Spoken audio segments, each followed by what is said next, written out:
আমাকে মিসকোট শোনেন, আপনি কারো এজেন্ডা নিয়ে আসছেন এটা জাতি জানে। শপথ ছাড়া নিজেকে রাষ্ট্রপতি ঘোষণা করতে পারেন, তাহলে সে একজন প্রথম বাংলাদেশের বেআইনি রাষ্ট্রপতি। কেউ যদি জুলাই সনদকে বলে যেটা আজগুবি তুগলকি বেআইনি আইন, তাহলে বুঝতে হবে কারো একটা এজেন্ডা আছে এই জাতিকে আবার। না,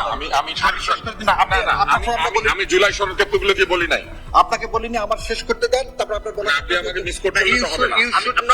আপনি আমাকে মিসকোট শোনেন, আপনি কারো এজেন্ডা নিয়ে আসছেন এটা জাতি জানে, অতএব আমাকে বলতে দেন। আমি কোন এজেন্ডা নিয়ে আপনি আসি? এজেন্ডা নিয়ে আসছেন, আমি এখান থেকে আমরা জানি। আপনি এখানে আমাকে অভিযুক্ত করতে আসেন।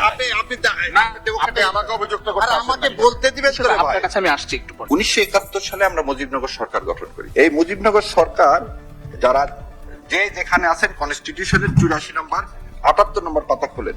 এই 78 নম্বর পাতাতে দেওয়া আছে প্রোক্লেমেশন অফ ইন্ডিপেন্ডেন্ট। এই প্রোক্লেমেশন ইন্ডিপেন্ডেন্টের সমস্ত 5 জায়গায় লেখা আছে বঙ্গবন্ধু শেখ মুজিবুর রহমান, কোথাও লেখা নেই জাতির পিতা।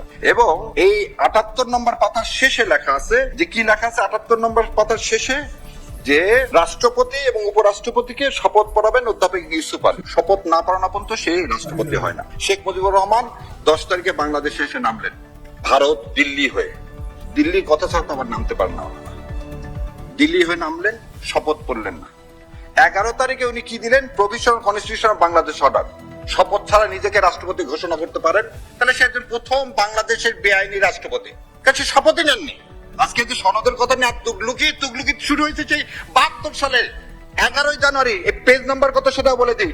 84 নম্বর পাতায় কনস্টিটিউশনে উনি নিজেকে ডিক্লেয়ার করলেন। 84 নম্বর পাতা দেখেন, 84 নম্বর পাতা নিচে কি সাইন করছেন উনি?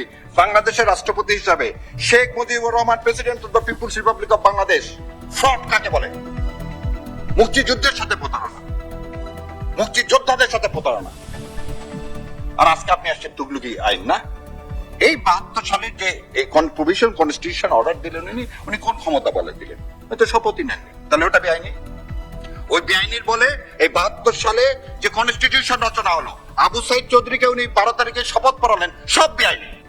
জন্মই যার আজন্ম পাপ। কেন আমরা 24কে দ্বিতীয় স্বাধীনতা বলি? সেদিন তো আমরা স্বাধীনতা পাইনি। 71 সালে 16 ডিসেম্বর কি জেনারেল ওসমানী ছিল না বাংলাদেশে? ছিল না কামরুজ্জামানরা, তাজউদ্দিনরা? কেন 16 ডিসেম্বর অরোরার কাছে আপনাকে হ্যান্ড ওভার করতে হবে?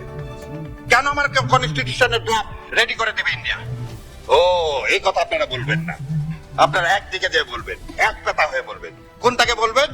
জুলাই সনদ।